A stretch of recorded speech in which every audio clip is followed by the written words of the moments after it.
I know the turbo kit stuff does not do well on the page, but I'm going to try to make it more interesting, so just bear with me. This weekend I finished up the piping coming from the passenger side going into our merge here. If you notice, I got this little accordion looking thing, and that's there so once everything gets heat cycled and it inevitably changes sizes, you can line it back up. It also takes a little stress out of that piping when the car is running and it's hot. I got our $6,000 turbo off because now it is time to try to make a wastegate. And I really screwed myself by placing the turbo here because it didn't give me a whole lot of piping for the driver's side bank. We need to have a wastegate on each pipe coming from each side of the engine. Obviously the passenger side is going to be easy. We have a ton of places to put one, but the driver's side is very limited. Now my thought process is to put it right here, mainly because it's the only spot I can put it. So we're going to commit to right here. For those that are new here, I'm the world's greatest self-proclaimed eyeballer. Looks like I eyeball it pretty good. What I need to do now is to grind down the edge here.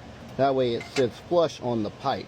All right, here's that same piece of piping. I had to grind it down a little bit to make it fit up on our pipe, but I'm pretty happy with the way it fits. Now, when I have a really short wastegate merge like this, I like to actually weld the flange onto it first, because when it's on a pipe like that, it's going to be super hard to weld it after the fact. All right, got the flange welded, easy peasy. Now to finish off the wastegate merge, one thing I like to do, and this might be something that only I do, is roll the welder over here, and I like to actually tack the merge on with the wastegate while it's on the car. That way I know it's going exactly where I want it. And there you have it. Wastegate snuck down in there and you hardly can even notice it. Now I'll do the same for the other side, but it's obviously going to be way easier. I was right, the other side was definitely way easier. And for those that are curious, I do like to weld my merges and then come behind with the hole saw later and drill the hole. Hopefully that was more interesting.